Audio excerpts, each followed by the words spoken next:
Belgium's golden generation has come and gone, but even at 34, Kevin De Bruyne is one of the most visionary players in the world. And with a new manager, the Red Devils are ready to put the disaster of 2022 World Cup behind them and start fresh in North America.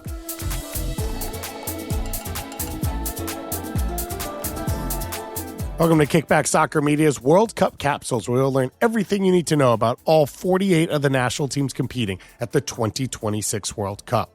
From the history of the game, the nation's current World Cup trajectory, unsung heroes, and cultural moments. I'm David Goss, and today we're talking about the Red Devils of Belgium. Now so more than ever, the Belgian national team goes through Kevin De Bruyne. The 34-year-old is widely considered one of the best players of his generation and best players in Premier League history. So any conversation about Belgium needs to start with him. That being said, this is a very different squad than the ones KDB has been in previously. Barring a handful of players, Belgium's golden generation is gone. The new generation isn't particularly young coming through, but most players are in their prime years or near it. Belgium have a lot fewer players in big European clubs, with most of the squad playing in second-tier clubs or leagues. Still very good, but not as elite as it was. According to Transfer Market, the current squad value for Belgium is estimated around 500 million euros. Not bad, I take it. But comparatively, for the 2018 tournament, the value was €1 billion. So there just feels like a lot less sparkle in this team. Most of Belgian football history is modern history, but the game does stretch back to the 19th century. Belgium was one of the first mainland European countries to play association football, with the earliest recorded example of its practice in Belgium dating back to 1860s. It's believed that soccer was brought to Belgium by Irish student Cyril Bernard Moore, who was studying at Josephite's College of Mel and brought a ball. Belgium returned the favor by being Ireland's second ever opponent in 1928. At the 1920 Summer Olympics, in their first official Olympic appearance, the Red Devils won the gold medal on home soil after a controversial final in which their Czechoslovakian opponents left the field in protest of some questionable refereeing. While soccer started early in the country, it wasn't until the 1980s that Belgium started to become a challenger at the European or world stage, beginning with a second-place finish at Euro 1980. The 80s and 90s are generally considered Belgium's first golden age, or at the time they thought it was going to be their only. The national team qualified for 6 consecutive World Cups from 1982 to 2002. After the 2002 World Cup, they missed 5 successive major tournaments from Euro 04 until Euro 2012. The 2014 World Cup was the first major tournament for Belgium's second golden generation. A star-studded squad with the likes of Thibaut Courtois, Vincent Kompany, Kevin De Bruyne, Romelu Lukaku, and Eden Hazard, amongst many more top-quality players with the highest of hopes. In 2014, they won all their group stage games and topped the group with 9 points. They played an entertaining round of 16 match against the U.S., in which Tim Howard made 15 saves. However, they defeated the U.S. 2-1 in extra time. In a balanced quarterfinals, Argentina eliminated Belgium after a 1-0 victory. The quarterfinals exit was the best performance for the Red Devils in a World Cup since 1986, where they finished 4th. But then we get to our biggest moment. 4 years later, there was lots of hype heading into the 2018 World Cup. The golden generation was in their prime. The tournament was on European soil, which is always a bump for a European team, and expectations were high. Belgium started with 5 consecutive victories, including group wins over Panama, Tunisia, and England. In a round of 16 match against Japan, Belgium were down 2-0 and eventually turned the tide, winning 3-2, with goals from Jan Vertonghen and late substitutes Marion Fellaini and Nasser Chadli. Belgium then defeated World Cup favorites Brazil 2-1 on the back of an early Fernandinho own goal and a goal by who else? Kevin De Bruyne, and they reached the semifinals for the second time in their history. Belgium lost 1-0 to France in that semifinal, but rebounded with a 2-0 win in their second victory over England in the tournament to secure 3rd place and a best ever World Cup result for the Belgian national team. At the time, it felt like this was the start, and it would only go up from here. Belgium was ranked number 1 in the world for 4 years after this, from late 2018 to 2022. But a disappointing quarterfinal exit at Euro 2020, followed by a World Cup 2022 disaster, is where the wheels really fell off. Lots of reports of internal turmoil, everything from the multi-language culture breaking down to finger-pointing and bickering in the locker room. KDB gave an interview dismissing Belgium's chances, saying they were too old. That reportedly led to a dust-up between him and Jan Vertonghen that Romelu Lukaku had to break up.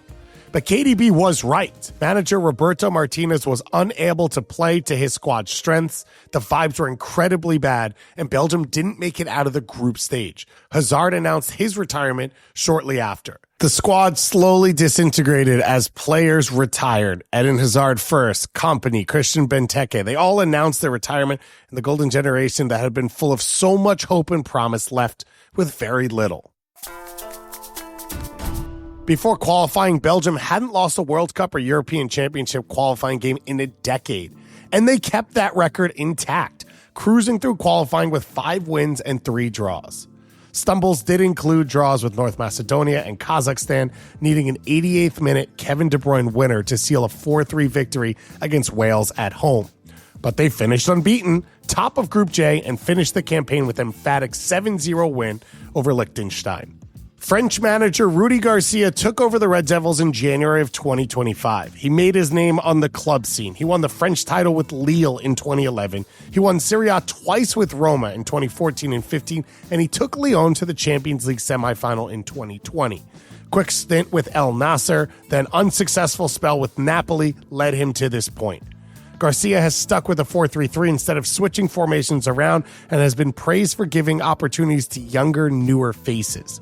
Garcia has focused on making Belgium more organized at the back and more lethal in transition. However, against lower opposition like we saw in World Cup qualifying, Belgium has dominated possession and sometimes found it hard to break down opponents.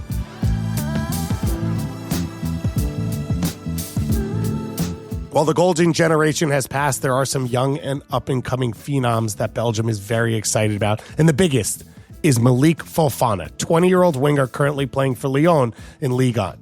Fofana joined Gent's youth academy at the age of 9 and played for the various age groups before he made his pro debut at the age of 17 back in 2022. He became a mainstay with Ghent in the following 2 seasons, playing 64 games and scoring 5 goals. His impressive performance earned him a transfer to Lyon for the fee of $17 million with a potential $5 million in add-ons. Since his move, he has been an important player for Lyon, making 74 appearances and scoring 17 goals. With the national team, he dominated at every youth level, from U15 to U21, and eventually made his senior debut in 2024. He's already featured 4 times this year and even scored his first goal. Many big clubs were linked with him, like Liverpool and Chelsea, but he chose to stay at Lyon, saying, "It wasn't concrete enough. I've thought about a transfer, but I think it's more important now that I play a lot, and that has to happen at Lyon because I still have progress to make." He was injured in October of 2025 and is set to be out to the end of January, but yet big clubs are still sniffing around for his signature in the January window. We've talked a lot about him already, but when you're as talented as Kevin De Bruyne, it's hard not to. He started his career with Genk in Belgium before moving to Chelsea in 2012, where he basically never saw the field. He then moved to Germany. That's where he found his success, first with Werder Bremen and then Wolfsburg, which earned him a move back to England to Manchester City, where he cemented his legendary status. In 10 seasons, he won 6 Premier League titles and a Champions League. He also won 12 other cup competitions during his time with City and was City Player of the Year 4 separate times. He has played over 660 matches in his club career and is nowhere close to done. He is still a vital piece of a Napoli team pushing for a Serie A title. He scored over 159 goals and provided over 263 assists for his clubs across the board. An overwhelming majority of those came during his 10-year career at Manchester City, in which he also finished 3rd and 4th in Ballon d'Or voting back in 2022 and 2023. With the national team, he has 6th most in caps at the time of recording with 115, and he has scored the 2nd most goals with 36, although a mile behind Romelu Lukaku. Belgium's away kit is a tribute to Belgian cartoonist Hirsch and the character that made him famous, Tintin.